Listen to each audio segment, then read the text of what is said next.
A manhã de inverno entrou pela janela da sala de aula, com aquele frio úmido que se cola na roupa e não sai mais.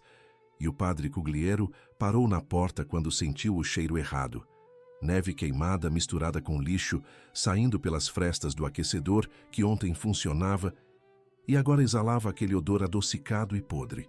Alguém havia enchido o aquecedor com neve e lixo durante a noite como brincadeira. Os meninos estavam sentados e nenhum abria a boca. O padre olhou de um rosto para outro. Os dois culpados baixaram os olhos quase ao mesmo tempo, e esse gesto rápido não passou despercebido. Mas havia um detalhe que complicava tudo. Esses dois meninos tinham maus antecedentes, e se fossem acusados, seriam expulsos sem chance de defesa. E então o padre olhou para outro menino quieto perto da janela, que não havia feito absolutamente nada, e apontou para ele. Domingos levantou os olhos. O padre foi direto, sem hesitar, sem abrir espaço para explicação. A bronca caiu sobre aquele menino de 10 anos como um peso que não era dele, na frente de todos os colegas, com uma dureza que fez os outros se encolherem nas cadeiras. E Domingos ficou ali com a cabeça ligeiramente baixa, as mãos quietas no colo, sem dizer uma palavra, nem de defesa, nem de protesto, nem mesmo um gesto que pudesse ser lido como resistência. Apenas silêncio. A bronca durou minutos que pareceram longos demais para um menino inocente aguentar. No final, o padre anunciou que Domingos só não seria expulso porque era a primeira vez que cometia uma falta. Primeira e única, porque nunca havia cometido nenhuma. No dia seguinte, os dois culpados não aguentaram o peso e confessaram tudo. O padre procurou Domingos ainda antes da aula começar e fez a única pergunta que importava. Por que você ficou em silêncio? Por que não se defendeu? Domingos respondeu sem raiva e sem drama, com aquela calma que desconcertava os adultos, que esperavam encontrar em um menino de 10 anos algo mais fácil de entender. Pensei que eu sairia disso apenas com uma bronca, mas eles poderiam ser expulsos. E eu não quero o mal para os meus colegas. O padre ficou olhando para ele sem saber o que dizer. Domingos acrescentou, como se estivesse explicando algo que para ele era simples. Jesus também foi acusado sem ter culpa. E ficou em silêncio. Eu estava tentando imitá-lo. Aquele padre convocou a classe no dia seguinte e fez uma retratação formal, pública, diante de todos os alunos. Um gesto raro de um adulto reconhecendo que havia errado em relação a uma criança. E ficou com aquela história dentro de si durante meses, até o dia em que escreveu uma carta para um padre em Turim, chamado João Bosco, e descreveu o menino com uma frase curta que dizia tudo. Neste jovem encontrarás um São Luís de Gonzaga. Esse menino se chamava Domingos Sávio. E o que você está prestes a conhecer é a história completa por trás desse silêncio impossível. Em 2 de abril de 1842, no vilarejo de Riva di Chieri, no norte da Itália, nasceu o segundo filho de Carlos Baldassare Sávio e Brígida Rosa Gaiata, numa casa simples onde o cheiro de ferro quente vinha da forja do pai e o barulho de agulha e linha acompanhava as tardes da mãe costureira, e onde 10 filhos cresceriam aprendendo que o pouco que tinham era suficiente porque a fé completava o resto. Carlos era ferreiro. Mãos grossas, trabalho pesado, homem de poucas palavras. Brígida era costureira. Dedos ágeis, atenção minuciosa, mulher que rezava em voz alta enquanto trabalhava. Os dois eram pobres do jeito que se é pobre numa aldeia piemontesa do século XIX. Mas criavam os filhos com uma consistência religiosa que entrava no dia a dia como o café da manhã. Antes de comer, rezavam. Antes de dormir, rezavam. Diante de qualquer coisa difícil, rezavam. Domingos aprendia olhando. Desde muito cedo, os vizinhos percebiam algo diferente naquele menino. Quando a igreja estava fechada e Domingos queria rezar, ele não esperava dentro de casa nem desistia. Simplesmente ia até a porta da igreja, dobrava os joelhos na pedra fria da calçada e ficava ali em oração, na neve ou na garoa, ou no frio cortante que o Piemonte tinha generosidade de oferecer, até que alguém viesse abrir. Passavam adultos, olhavam para aquele menino pequenininho de joelhos no meio da rua e seguiam em frente, sem saber muito bem o que fazer com o que estavam vendo. Mas Domingos também não era uma figura de vitral sem sombra ou aspereza. Era um menino de temperamento forte, direto ao ponto, com a franqueza às vezes inconveniente de quem ainda não aprendeu a disfarçar o que sente. Certa tarde, chegou uma visita de surpresa na hora do jantar. A família se sentou à mesa e, quando a visita começou a comer com um comportamento que ofendeu o menino, Domingos simplesmente se levantou da cadeira e saiu, sem pedir licença, sem explicar. Seus pais o chamaram. Ele voltou e disse com a objetividade de 10 anos: "Não me sentia bem à mesa com alguém que não reza e se comporta assim." O pai ouviu, concordou no mérito, mas foi firme no jeito. Sair da mesa daquele modo não era a resposta certa. Devemos ajudar os outros com paciência, não nos afastando deles. Domingos ouviu e guardou aquela correção, e levaria tempo para entender que a santidade se aprende também na paciência com quem não é santo. Aos 7 anos, a família mudou-se para Murialdo. E ali um padre chamado Zuca conversou com o menino, ficou impressionado com a maturidade daquele espírito tão pequeno e tomou uma decisão incomum para a época. Admitiu Domingos à primeira comunhão com apenas 7 anos, quando a norma geral era esperar até os 12. Era domingo de Páscoa de 1849, e ao voltar para casa, Domingos sentou-se, abriu um caderno e escreveu 4 propósitos: confessar-se frequentemente, santificar os dias festivos, ter Jesus e Maria como amigos, e a última linha: antes morrer do que pecar, que guardou dentro de um livro de orações como se fosse um mapa do caminho inteiro. Em 1853, a família mudou-se de novo, desta vez para Mondônio, uma pequena aldeia perto de Castel Nuovo, onde Domingos concluiria o ensino básico na escola do padre Cugliero e onde precisaria enfrentar todos os dias o mesmo desafio físico que qualquer criança de 11 anos com uma saúde sempre frágil encararia com desânimo: 20 quilômetros de estrada de terra, ida e volta, para chegar à sala de aula e voltar para casa. Para Domingos, aquela caminhada era uma oportunidade de rezar. E para que nada ao longo do caminho desviasse seus pensamentos, ele tomou uma decisão que seus colegas achavam estranha e que os adultos não sabiam bem como interpretar. Durante toda a caminhada, olhava apenas para a estreita faixa de terra imediatamente à sua frente, sem desviar os olhos para os lados, sem olhar as paisagens nem os vilarejos que pontuavam a estrada. Anos depois, quando alguém lhe perguntava sobre as vilas pelo caminho ou sobre os campos que bordavam aquela região do Piemonte, Domingos não sabia descrever, nunca havia olhado. Guardava os olhos, dizia, para poder ver Jesus e Maria no céu um dia. Com 1 metro e poucos centímetros de altura, magro, com aquela saúde que nunca foi robusta, ele cumpria os 20 quilômetros diários sem reclamar, rezando em voz baixa, com os propósitos do caderninho cumpridos um a um, como se fossem deveres de escola. Confissão frequente, dias santos respeitados, Jesus e Maria como os únicos amigos que não trocaria por nada, e aquela última linha guardada como bússola: antes morrer do que pecar. Não era apenas uma frase. Era o critério com que Domingos avaliava cada escolha pequena do dia. E foi exatamente esse critério que entrou em cena na manhã do aquecedor, quando 2 colegas encheram o fogão de neve e lixo e o medo de serem expulsos os fez apontar para Domingos. Por dentro, enquanto o padre Cugliero despejava a bronca sobre ele na frente de toda a classe, Domingos pensava no julgamento de Jesus diante de Pilatos, no silêncio deliberado de alguém que poderia se defender e escolhe não fazer isso porque há algo mais importante do que a própria reputação. Se falasse, os 2 seriam expulsos. O que uma bronca injusta custava comparada a isso? Quando a verdade veio à tona no dia seguinte e o padre perguntou por que havia ficado em silêncio, Domingos respondeu com aquela calma que desconcertava adultos, explicou a imitação de Cristo e o motivo de poupar os colegas. E o padre Cugliero ficou ali parado por um instante longo, antes de ir convocar a classe para uma retratação formal. E naquele mesmo mês, sentou-se e escreveu a carta para Dom Bosco em Turim, descrevendo o menino.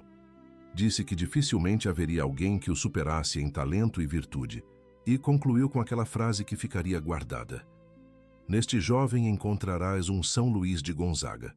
Em 2 de outubro de 1854, Carlos Sávio colocou o filho num caminho diferente. Era segunda-feira cedo, 2 de outubro de 1854, e Dom Bosco estava no pátio da casa dos Beck quando viu um menino se aproximando ao lado do pai com um rosto que chamou a atenção antes mesmo que ele dissesse uma palavra. Sorridente, alegre, mas com aquele ar respeitoso que não é postura treinada. É o jeito de quem é assim mesmo. Dom Bosco anotaria aquele momento com cuidado anos depois, como alguém que sente que está narrando uma cena importante.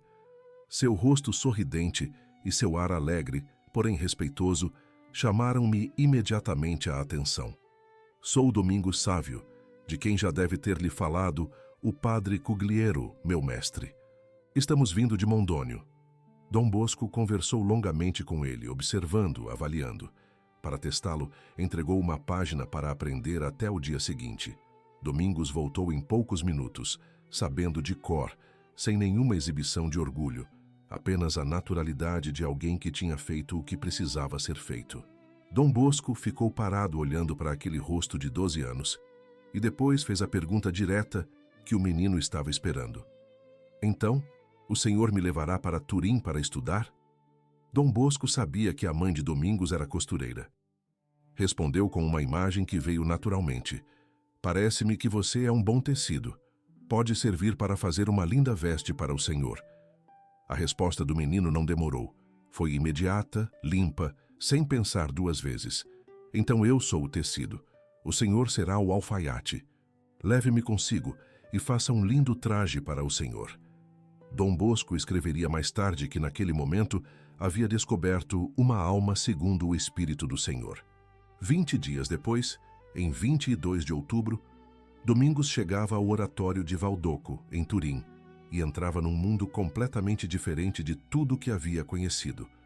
Mais de 100 jovens de origens humildes, enchendo o pátio com um barulho de bola e vozes que subia pelos telhados vizinhos.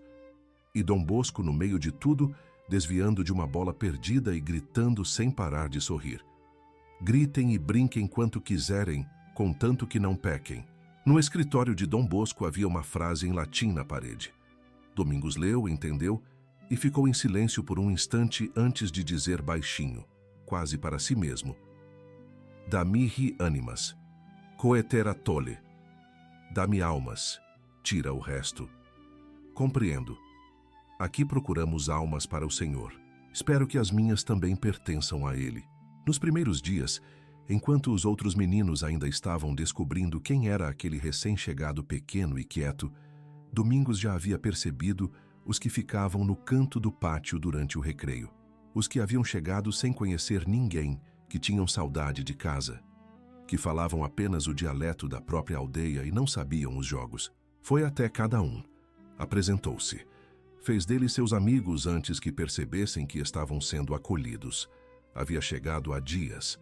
Já entendia o que significava dar almas ao Senhor. Certa tarde, Dom Bosco reuniu os jovens do oratório e pregou sobre algo que a maioria nunca havia ouvido de forma tão direta e sem rodeios.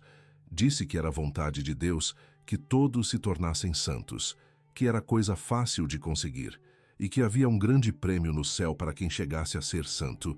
Palavras simples, ditas por um padre que acreditava nelas de verdade.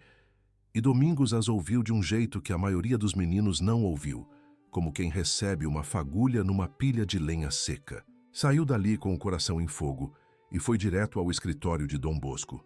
Disse com a franqueza que era a sua marca desde criança: Sinto desejo e necessidade absoluta de me fazer santo, mas não sei como começar. O senhor me ajuda? Dom Bosco olhou para aquele menino de 12 anos magro, de saúde sempre frágil, com aqueles olhos sérios que não pediam elogio, pediam direção, e foi direto. Proíbo penitências, nada de se maltratar ou se castigar. Não é por aí. Domingos ficou surpreso. Dom Bosco explicou com uma fórmula simples de 3 partes.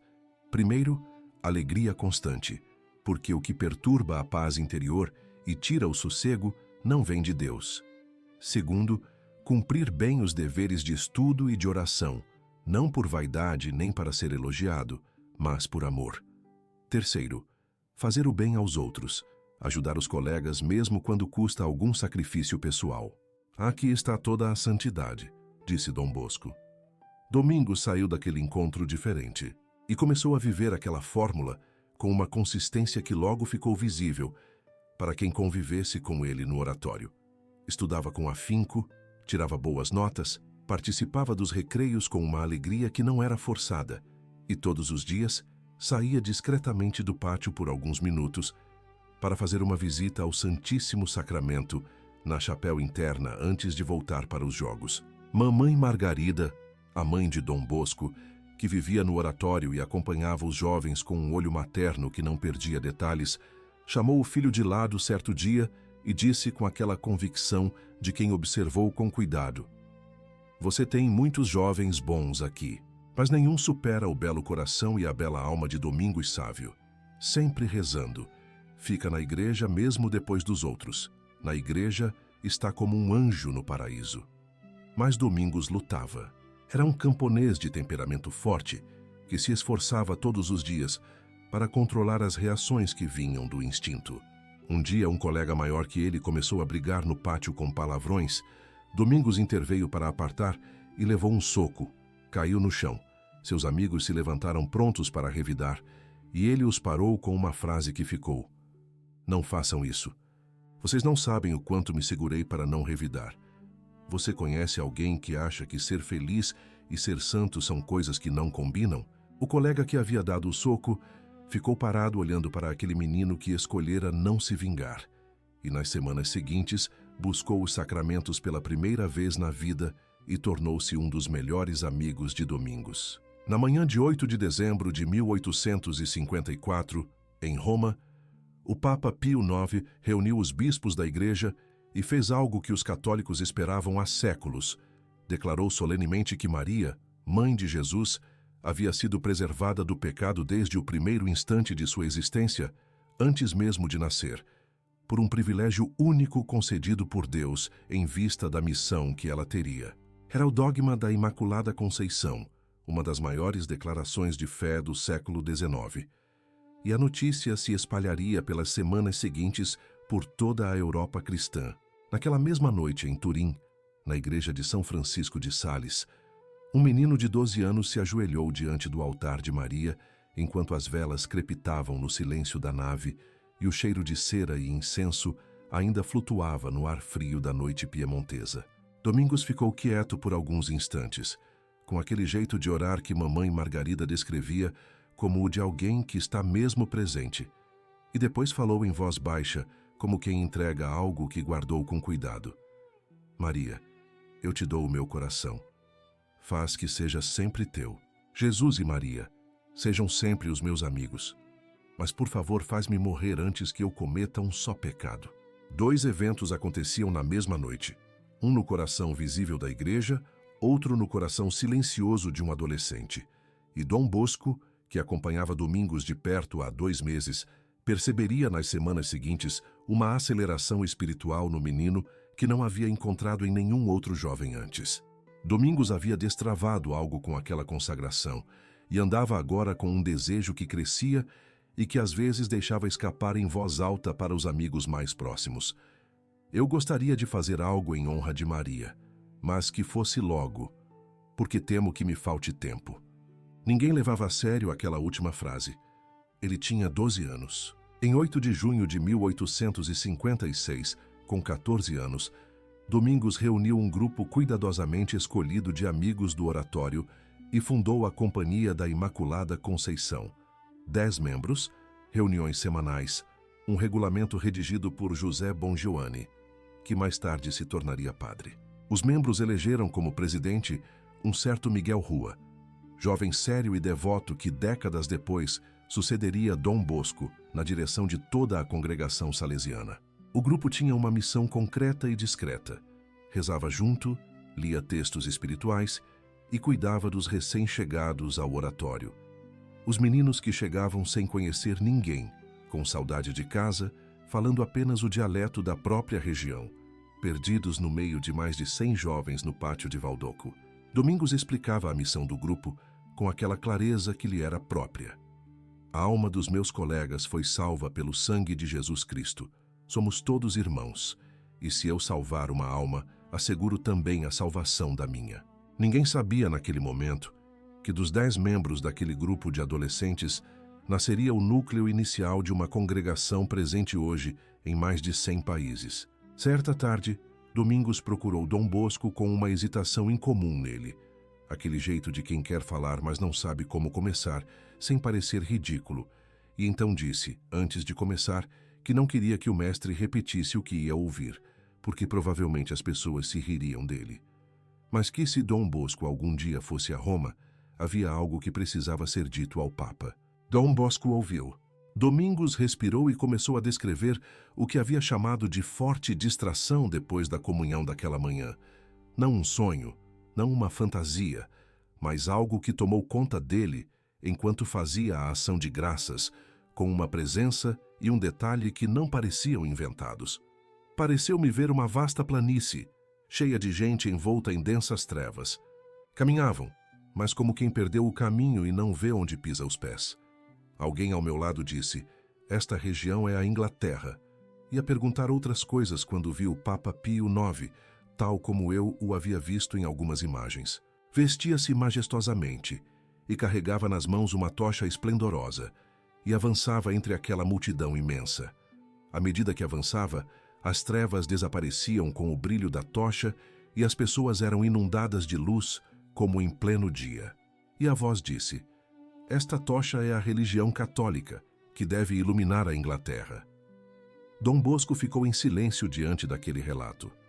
Domingos tinha 13 anos, nunca havia saído do Piemonte, nunca havia pisado em solo inglês. Mas ao longo dos meses anteriores, havia dito a Dom Bosco, mais de uma vez, com aquela intensidade que surpreendia em alguém tão jovem, quantas almas há na Inglaterra esperando nosso socorro. Se eu tivesse forças e virtude, quisera ir lá agora mesmo e, com sermões e bom exemplo, trazê-las todas a Deus. Se for a Roma, disse Domingos antes de sair, não se esqueça do que te pedi sobre a Inglaterra. Diga-o ao Papa. Dom Bosco foi a Roma em 1858 e relatou ao Papa Pio IX. O Papa ouviu tudo com atenção e disse, muito impressionado, que aquilo confirmava suas próprias intenções de trabalhar pela Inglaterra. Nas décadas seguintes, a hierarquia católica seria restabelecida no Reino Unido e muitas conversões importantes aconteceriam. Mas enquanto ainda vivia, Domingos carregava outros episódios que Dom Bosco observava sem conseguir explicar de forma simples. Uma noite, Domingos acordou o mestre e disse que havia um belo trabalho a fazer. E os dois caminharam pelas ruas escuras de Turim até um prédio desconhecido, 3º andar, onde uma mulher em lágrimas abriu a porta pedindo que alguém atendesse seu marido, que havia se afastado da fé e queria morrer como católico. Dom Bosco confessou o moribundo. No dia seguinte não perguntou nada. O olhar de Domingos já tinha a resposta que dispensava palavras. Em setembro de 1856, sem que ninguém houvesse lhe avisado, Domingos pediu licença para visitar a mãe. Chegou, abraçou-a, saiu rezando. O parto, que estava em dificuldade há horas, ocorreu bem, e a mãe encontrou um escapulário que o filho havia deixado, que ela guardou e depois passou para outra mulher grávida, que passou para outra, numa corrente que não parou mais. Quantas mulheres hoje invocam essa intercessão numa hora difícil? No final de 1856, a tosse começou. Em fevereiro de 1857, Dom Bosco chamou Domingos ao escritório com aquela seriedade de quem já não pode adiar uma conversa difícil. A tosse havia piorado nas últimas semanas, a febre voltava com uma regularidade preocupante, e a saúde, que sempre foi frágil, agora dava sinais que um padre com experiência de educador reconhece e não consegue ignorar. A decisão estava tomada antes de Domingos entrar na sala. É preciso voltar para a casa dos seus pais. Domingos não queria ir. Não era medo do que viria. Era apego àquele pátio barulhento, àquele altar onde parava todos os dias, àqueles colegas que havia escolhido um a um, àquela vida que havia construído em 2 anos e meio no oratório, com uma consistência que poucos adultos conseguem em décadas, mas havia aprendido que obedecer faz parte do caminho. Então foi.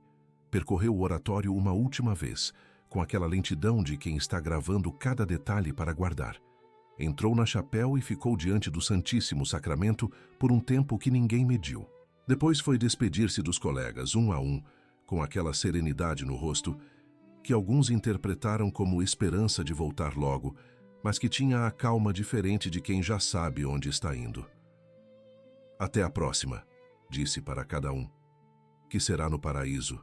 Para Dom Bosco, antes de partir, as palavras foram outras. Reze para que eu possa ter uma boa morte. Dom Bosco ficou olhando aquela figura pequena e magra, carregar uma mala com poucas roupas e alguns livros pelo corredor do oratório, e sentiu algo que mais tarde descreveria como uma certeza que não queria aceitar. Domingos chegou a Mondônio no 1º dia de março de 1857, com o cheiro da terra piemontesa e o frio da última semana do inverno, e nos primeiros dias em casa o apetite sumiu completamente e a tosse não dava trégua. O médico foi chamado, examinou o menino, prescreveu repouso absoluto. Em 4 de março, Domingos deitou-se e não voltou a se levantar. Permaneceu calmo nos dias que se seguiram, sem reclamação, conversando com os pais quando tinha forças, rezando em voz baixa quando não tinha. Uma manhã olhou para o pai e disse: "Vamos rezar juntos. Não terei tempo de falar com o padre." Rezaram. Quando terminaram, Domingos olhou para Carlos Sávio com um sorriso que o pai nunca conseguiria descrever depois. Pediu que lessem a oração pelos que estão prestes a partir. Leram. Ao final da leitura, Domingos se sentou lentamente no leito. Aquele esforço que o corpo fraco faz quando o espírito ainda tem algo a fazer. Seus olhos foram para um ponto acima e adiante das paredes daquela casa simples de Mondônio, e o rosto iluminou-se de uma forma que quem estava no quarto recordaria pelo resto da vida. "Adeus, queridos pais. Estou tendo uma visão linda. Que lindo!" E morreu sorrindo. Eram 22 horas de uma segunda-feira, 9 de março de 1857. Domingos, Sávio tinha 14 anos, 10 meses e 7 dias.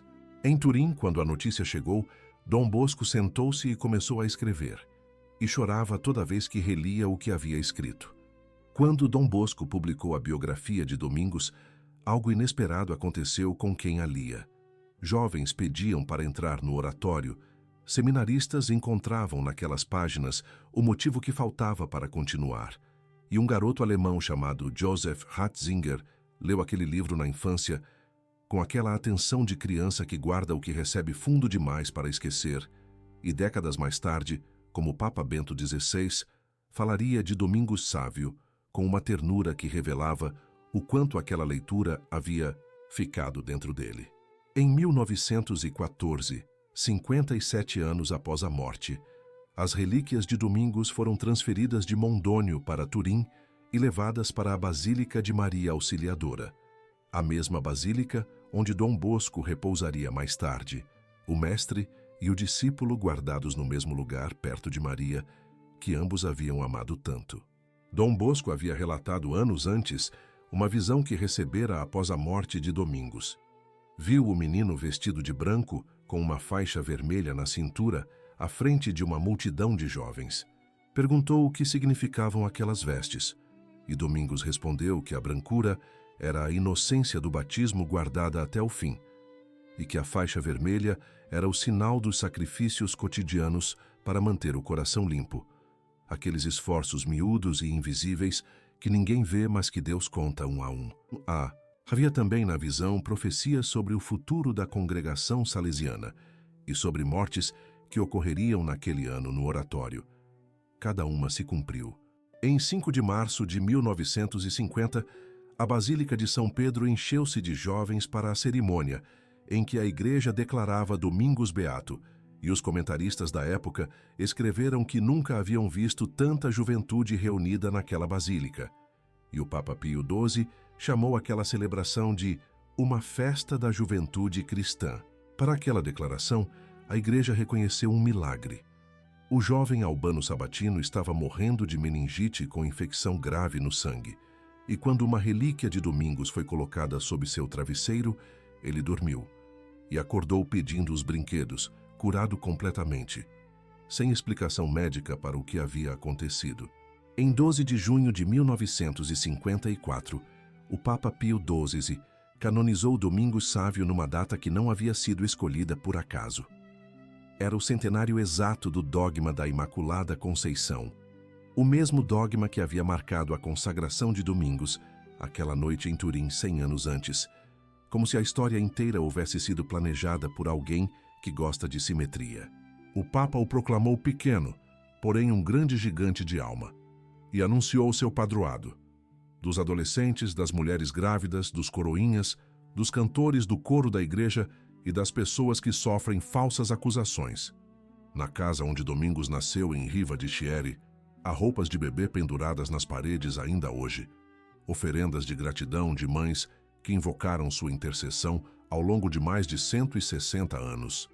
E a Companhia da Imaculada Conceição, 10 adolescentes, fundada por um menino de 14 anos num pátio de Turim, tornou-se semente de uma congregação com mais de 15 mil membros, presente em mais de 100 países, que até hoje leva jovens ao encontro de Deus.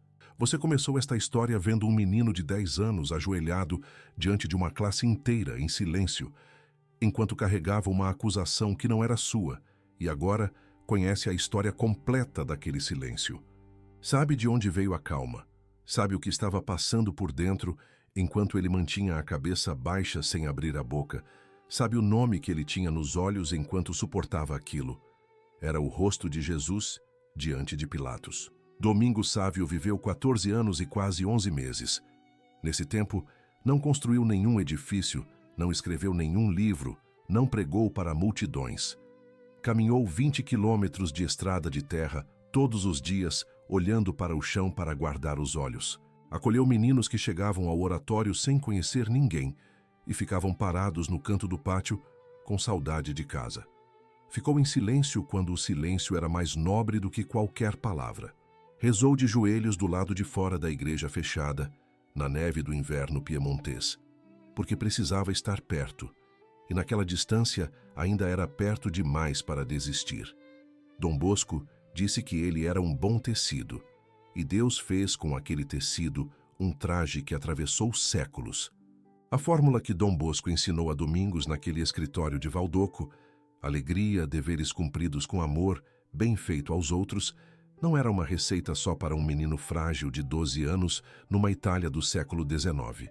Era uma resposta àquela ideia antiga e resistente de que ser santo exige sofrimento, punição, distância do mundo e das suas alegrias. Domingos provou com a própria vida que a santidade cabe num pátio cheio de barulho e bola, numa caminhada de 20 quilômetros num dia comum, numa sala de aula fria onde 2 colegas esperavam ser perdoados sem saber que já estavam.